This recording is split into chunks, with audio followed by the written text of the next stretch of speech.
1 Coríntios 14. Segui o amor e procurai com zelo os dons espirituais, mas principalmente que profetizeis. Pois quem fala em outra língua não fala a homens, senão a Deus, visto que ninguém o entende, e em espírito fala mistérios. Mas o que profetiza fala aos homens, edificando, exortando e consolando. O que fala em outra língua a si mesmo se edifica, mas o que profetiza edifica a igreja. Eu quisera que vós todos falasseis em outras línguas, muito mais, porém, que profetizasseis. Pois quem profetiza é superior ao que fala em outras línguas, salvo se as interpretar, para que a igreja receba a edificação. Agora, porém, irmãos, se eu for ter convosco falando em outras línguas, em que vos aproveitareis se vos não falar por meio de revelação, ou de ciência, ou de profecia, ou de doutrina?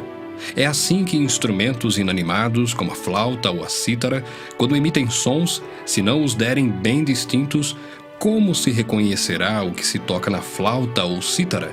Pois também se a trombeta der som incerto, quem se preparará para a batalha? Assim vós, se com a língua não disserdes palavra compreensível, como se entenderá o que dizeis? Porque estareis como se falasseis ao ar. Há sem dúvida muitos tipos de vozes no mundo, nenhum deles, contudo, sem sentido. Se eu, pois, ignorar a significação da voz, serei estrangeiro para aquele que fala, e ele estrangeiro para mim.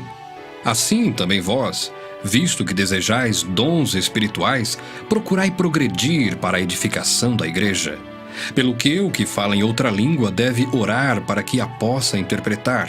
Porque se eu orar em outra língua, o meu espírito ora de fato, mas a minha mente fica infrutífera. Que farei, pois? Orarei com o espírito, mas também orarei com a mente. Cantarei com o espírito, mas também cantarei com a mente. E se tu bendisseres apenas em espírito, como dirá o indouto o amém depois da tua ação de graças? Visto que não entende o que dizes. Porque tu, de fato, dás bem as graças, mas o outro não é edificado. Dou graças a Deus porque falo em outras línguas mais do que todos vós. Contudo, prefiro falar na igreja 5 palavras com o meu entendimento para instruir outros a falar 10.000 palavras em outra língua. Irmãos, não sejais meninos no juízo. Na malícia, sim, sede crianças. Quanto ao juízo, sede homens amadurecidos. Na lei está escrito: falarei a este povo por homens de outras línguas e por lábios de outros povos, e nem assim me ouvirão, diz o Senhor. De sorte que as línguas constituem um sinal não para os crentes, mas para os incrédulos. Mas a profecia não é para os incrédulos, e sim para os que creem. Se, pois, toda a igreja se reunir no mesmo lugar, e todos se puserem a falar em outras línguas, no caso de entrarem indoutos ou incrédulos, não dirão porventura que estáis loucos? Porém, se todos profetizarem e entrar algum incrédulo ou indouto, é ele por todos convencido e por todos julgado.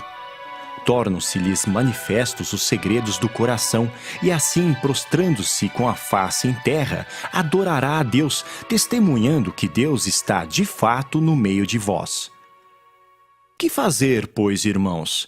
Quando vos reunis, um tem salmo, outro doutrina, este traz revelação, aquele outra língua, e ainda outro interpretação. Seja tudo feito para a edificação. No caso de alguém falar em outra língua, que não sejam mais do que 2 ou quando muito 3, e isto sucessivamente, e haja quem interprete. Mas não havendo intérprete, fique calado na igreja, falando consigo mesmo e com Deus. Tratando-se de profetas, falem apenas 2 ou 3, e os outros julguem. Se, porém, vier revelação a outrem que esteja sentado, cale-se o primeiro. Porque todos podereis profetizar, um após outro, para todos aprenderem e serem consolados. Os espíritos dos profetas estão sujeitos aos próprios profetas, porque Deus não é de confusão, e sim de paz. Como em todas as igrejas dos santos, conservem-se as mulheres caladas nas igrejas, porque não lhes é permitido falar, mas estejam submissas como também a lei o determina. Se, porém, querem aprender alguma coisa, interroguem em casa o seu próprio marido, porque para a mulher é vergonhoso falar na igreja. Porventura, a palavra de Deus se originou no meio de vós, ou veio ela exclusivamente para vós outros? Se alguém se considera profeta ou espiritual, reconheça ser mandamento do Senhor o que vos escrevo. E se alguém o ignorar, será ignorado. Portanto, meus irmãos, procurai com zelo o dom de profetizar e não proibais o falar em outras línguas. Tudo, porém, seja feito com decência e ordem. 1 Coríntios 15. Irmãos, venho lembrar-vos o evangelho que vos anunciei, o qual recebestes e no qual ainda perseverais. Por ele também sois salvos, se retiverdes a palavra tal como vô-la preguei, a menos que tenhais crido em vão. Antes de tudo, vos entreguei o que também recebi, que Cristo morreu pelos nossos pecados segundo as Escrituras, e que foi sepultado e ressuscitou ao terceiro dia segundo as Escrituras, e apareceu a Cefas, e depois aos 12. Depois foi visto por mais de 500 irmãos de uma só vez, dos quais a maioria sobrevive até agora, porém alguns já dormem. Depois foi visto por Tiago, mais tarde por todos os apóstolos, e afinal, depois de todos, foi visto também por mim, como por um nascido fora de tempo. Porque eu sou o menor dos apóstolos, que mesmo não sou digno de ser chamado apóstolo, pois persegui a igreja de Deus. Mas, pela graça de Deus, sou o que sou, e a sua graça que me foi concedida não se tornou vã. Antes, trabalhei muito mais do que todos eles. Todavia, não eu, mas a graça de Deus comigo. Portanto, seja eu ou sejam eles, assim pregamos e assim crestes. Ora, se é corrente pregar-se que Cristo ressuscitou dentre os mortos, como, pois, afirmam alguns dentre vós que não há ressurreição de mortos? E se não há ressurreição de mortos, então Cristo não ressuscitou? E se Cristo não ressuscitou, é vã a nossa pregação e vã a vossa fé. E somos tidos por falsas testemunhas de Deus, porque temos asseverado contra Deus que ele ressuscitou a Cristo, ao qual ele não ressuscitou, se é certo que os mortos não ressuscitam. Porque se os mortos não ressuscitam, também Cristo não ressuscitou. E se Cristo não ressuscitou, é vã a vossa fé, e ainda permaneceis nos vossos pecados. E ainda mais, os que dormiram em Cristo pereceram. Se a nossa esperança em Cristo se limita apenas a esta vida, somos os mais infelizes de todos os homens. Mas de fato, Cristo ressuscitou dentre os mortos, sendo ele as primícias dos que dormem. Visto que a morte veio por um homem, também por um homem veio a ressurreição dos mortos. Porque assim como em Adão todos morrem, assim também todos serão vivificados em Cristo. Cada um, porém, por sua própria ordem. Cristo as primícias, depois os que são de Cristo, na sua vinda. E então virá o fim, quando ele entregar o reino ao Deus e Pai, quando houver destruído todo principado, bem como toda potestade e poder. Porque convém que ele reine até que haja posto todos os inimigos debaixo dos pés. O último inimigo a ser destruído é a morte, porque todas as coisas sujeitou debaixo dos pés. E quando diz que todas as coisas lhe estão sujeitas, certamente exclui aquele que tudo lhe subordinou. Quando, porém, todas as coisas lhe estiverem sujeitas, então o próprio Filho também se sujeitará àquele que todas as coisas lhe sujeitou, para que Deus seja tudo em todos. Doutra maneira, que farão os que se batizam por causa dos mortos? Se absolutamente os mortos não ressuscitam, por que se batizam por causa deles? E por que também nós nos expomos a perigos a toda hora? Dia após dia morro. Eu o protesto, irmãos, pela glória que tenho em vós outros em Cristo Jesus, nosso Senhor. Se como homem lutei em Éfeso com feras, que me aproveita isso? Se os mortos não ressuscitam, comamos e bebamos, que amanhã morreremos. Não vos enganeis. As más conversações corrompem os bons costumes.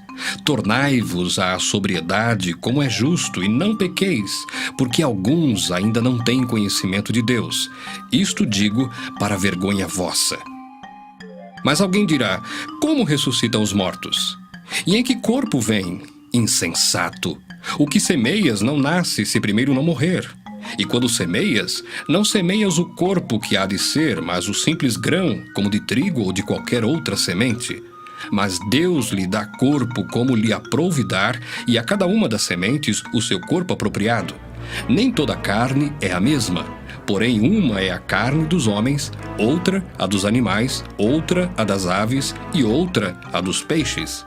Também há corpos celestiais e corpos terrestres, e sem dúvida uma é a glória dos celestiais e outra a dos terrestres. Uma é a glória do sol, outra a glória da lua e outra a das estrelas, porque até entre estrela e estrela há diferenças de esplendor. Pois assim também é a ressurreição dos mortos. Semeia-se o corpo na corrupção, ressuscita na incorrupção. Semeia-se em desonra, ressuscita em glória. Semeia-se em fraqueza, ressuscita em poder. Semeia-se corpo natural, ressuscita corpo espiritual. Se há corpo natural, há também corpo espiritual. Pois assim está escrito: o primeiro homem, Adão, foi feito alma vivente. O último Adão, porém, é espírito vivificante. Mas não é primeiro o espiritual, e sim o natural, depois o espiritual. O primeiro homem, formado da terra, é terreno. O segundo homem é do céu. Como foi o primeiro homem, o terreno, tais são também os demais homens terrenos. E como é o homem celestial, tais também os celestiais. E assim como trouxemos a imagem do que é terreno, devemos trazer também a imagem do celestial. Isto afirmo, irmãos, que a carne e o sangue não podem herdar o reino de Deus, nem a corrupção herdar a incorrupção. Eis que vos digo um mistério. Nem todos dormiremos, mas transformados seremos todos, num momento, num abrir e fechar de olhos, ao ressoar da última trombeta. A trombeta soará, os mortos ressuscitarão incorruptíveis e nós seremos transformados. Porque é necessário que este corpo corruptível se revista da incorruptibilidade e que o corpo mortal se revista da imortalidade. E quando este corpo corruptível se revestir da incorruptibilidade e o que é mortal se revestir de imortalidade, então se cumprirá a palavra que está escrita: tragada foi a morte pela vitória. Onde está, ó morte, a tua vitória? Onde está, ó morte, o teu aguilhão? O aguilhão da morte é o pecado, e a força do pecado é a lei. Graças a Deus que nos dá a vitória por intermédio de nosso Senhor Jesus Cristo. Portanto, meus amados irmãos, sede firmes, inabaláveis e sempre abundantes na obra do Senhor, sabendo que no Senhor o vosso trabalho não é vão. 1 Coríntios 16. Quanto à coleta para os santos, fazei vós também como ordenei às igrejas da Galácia. No primeiro dia da semana, cada um de vós ponha de parte em casa conforme a sua prosperidade e vá juntando para que se não façam coletas quando eu for. E quando tiver chegado, enviarei com cartas para levarem as vossas dádivas a Jerusalém aqueles que aprovardes. Se convier que eu também vá, eles irão comigo. Irei ter convosco por ocasião da minha passagem pela Macedônia, porque devo percorrer a Macedônia. E bem pode ser que convosco me demore ou mesmo passe o inverno, para que me encaminheis nas viagens que eu tenha de fazer. Porque não quero agora ver-vos apenas de passagem, pois espero permanecer convosco algum tempo, se o Senhor o permitir. Ficarei, porém, em Éfeso até ao Pentecostes, porque uma porta grande e oportuna para o trabalho se me abriu, e há muitos adversários. E se Timóteo for, vede que esteja sem receio entre vós, porque trabalha na obra do Senhor como também eu. Ninguém, pois, o despreze, mas encaminhai-o em paz, para que venha ter comigo, visto que o espero com os irmãos. Acerca do irmão Apolo, muito lhe tenho recomendado que fosse ter convosco em companhia dos irmãos, mas de modo algum era a vontade dele ir agora. Irá, porém, quando se lhe deparar boa oportunidade. Sede vigilantes, permanecei firmes na fé, portai-vos varonilmente, fortalecei-vos, todos os vossos atos sejam feitos com amor. E agora, irmãos, eu vos peço o seguinte: sabeis que a casa de Estéfanas são as primícias da Acaia e que se consagraram ao serviço dos santos. Que também vos sujeiteis a esses tais, como também a todo aquele que é cooperador e obreiro. Alegro-me com a vinda de Estéfanas e de Fortunato de Acaico, porque estes supriram o que da vossa parte faltava. Porque trouxeram refrigério ao meu espírito e ao vosso. Reconhecei, pois, a homens como estes. As igrejas da Ásia vos saúdam. No Senhor muito vos saúdam Áquila e Priscila, e bem assim a igreja que está na casa deles. Todos os irmãos vos saúdam. Saudai-vos uns aos outros com ósculo santo. A saudação escrevo-a eu, Paulo, de próprio punho. Se alguém não ama o Senhor, seja anátema. Maranata, a graça do Senhor Jesus seja convosco, o meu amor seja com todos vós em Cristo Jesus.